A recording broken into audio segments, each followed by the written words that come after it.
Hello, this is day 15 of reading one canto of the Divine Comedy every single day. It's day 15, so we're on Inferno, Canto 15.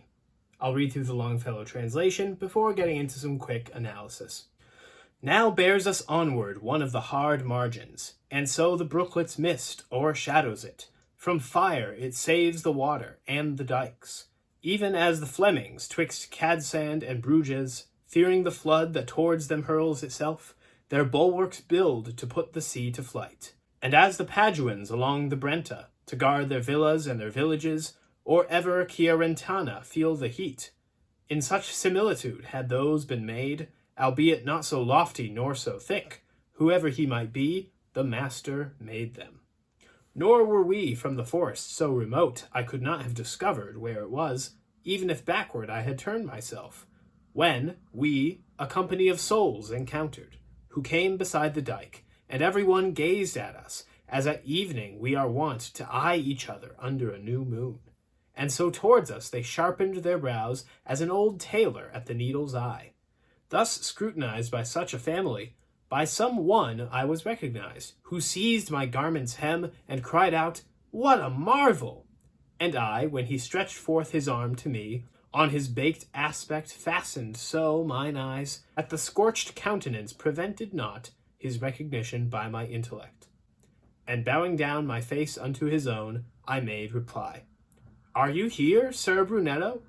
And he, "May it not displease thee, O my son, if a brief space with thee, Brunetto Latini, backward return and let the trail go on?" I said to him, "With all my power I ask it, and if you wish me to sit down with you, I will, if he please, for I go with him." "O son," he said, "whoever of this herd a moment stops, lies then 100 years, nor fans himself when smiteth him the fire. Therefore go on, I at thy skirts will come, and afterward will I rejoin my band, which goes lamenting its eternal doom." I did not dare to go down from the road level to walk with him, but my head bowed I held as one who goeth reverently. And he began, "What fortune or what fate before the last day leadeth thee down here? And who is it that showeth thee the way?" "Up there above us in the life serene," I answered him, "I lost me in a valley, or ever yet my age had been completed. But yestermorn I turned my back upon it. This one appeared to me, returning thither, and homeward leadeth me along this road."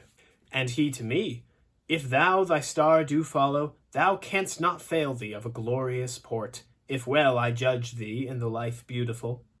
And if I had not died so prematurely, seeing heaven thus benignant unto thee, I would have given thee comfort in the work.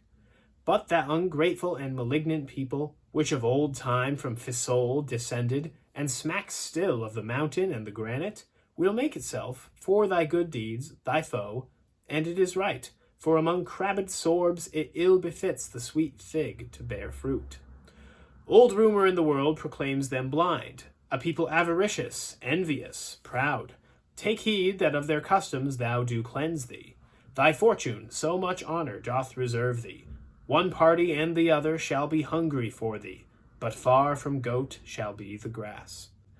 Their litter let the beasts of Fisol make of themselves, nor let them touch the plant, if any still upon their dunghill rise, in which may yet revive the consecrated seed of those Romans, who remained there when the nest of such great malice it became." "If my entreaty wholly were fulfilled," replied I to him, "and not yet would you be in banishment from human nature placed. For in my mind is fixed, and touches now my heart, the dear and good paternal image of you, when in the world from hour to hour you taught me how a man becomes eternal, and how much I am grateful while I live behoves that in my language be discerned. What you narrate of my career I write, and keep it to be glossed with other text by a lady who can do it if I reach her. This much will I have manifest to you, provided that my conscience do not chide me, for whatsoever fortune I am ready. Such hansel is not new unto mine ears. Therefore, let fortune turn her wheel around as it may please her, and the curl his mattock." My master thereupon on his right cheek did backward turn himself, and looked at me, then said, "He listeneth well who noteth it." Nor speaking less on that account, I go with Ser Brunetto, and I ask who are his most known and most eminent companions. And he to me, to know of some is well, of others it were laudable to be silent, or short would be the time for so much speech. Know them in some, that all of them were clerics, and men of letters great and of great fame, in the world tainted with the self-same sin.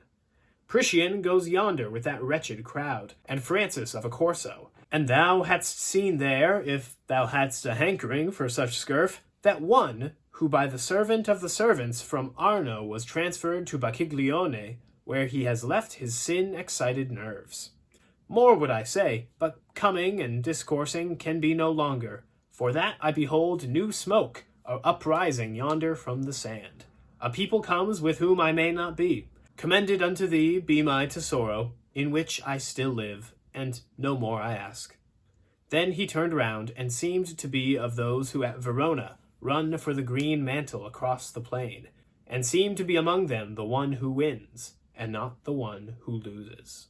So as Dante and Virgil are still moving, not through, but around the burning desert, he is spotted by a soul who recognizes him. We're told that this Ser Brunetto was actually one of Dante's teachers, and he ended up in hell too. It's kind of like Chiaco several chapters ago. Ser Brunetto gives a prophecy of what's going to happen to Dante, that the struggles and warring between the two parties of Florence is going to end badly for him. And Dante bravely says, I will not pay any heed to the turning of the wheel of fortune, come what may. Whatever's going to happen to me is going to happen. Virgil commends him for it, too. But also in Ser Brunetto's prophecy, there's a little bit of yearning for Rome. Why is that? Well, I haven't talked about it much yet, but Dante loves Rome. The empire itself, not just the city. And he talks about it all the time. In the previous chapter, the old man of Crete, that statue, had his face turned toward Rome. When he has the steward of the Holy Roman Emperor, Frederick, speak, he has him refer to Frederick as Augustus, as in Augustus Caesar. So why? Why does Dante love Rome so much? There's way too much that I could say and speculate about here that would not really fit. But what I know for sure is that all of the infighting, both within Dante's city of Florence, as well as between various city-states throughout Italy, caused him to really desire unity and stability. And he saw that in Rome, the Rome that was. This is a topic for another time, but that was always the purpose of Rome in the grand divine scheme of things, to unite the world. They ultimately fail at that, and the mission is succeeded by the Roman Catholic Church. Through Christ and the Church was able to be made possible, for all were united. But remember, he himself is skeptical about the efficacy of the Church at this time in history as well. And so he finds himself yearning for the Roman Empire that was, to be the stabilizing force in political matters. Ironically enough, Dante's work itself, the whole Divine Comedy, being written in Italian, which at the time was considered a very commonplace, vulgar language only for the uneducated to use and read, that united the Italian people. So in a way, Dante himself fulfills that same unifying mission of Rome. But anyways, wherever Dante talks about Rome, that's what he thinks about it and why he likes it. That's all for today. I'll see you tomorrow.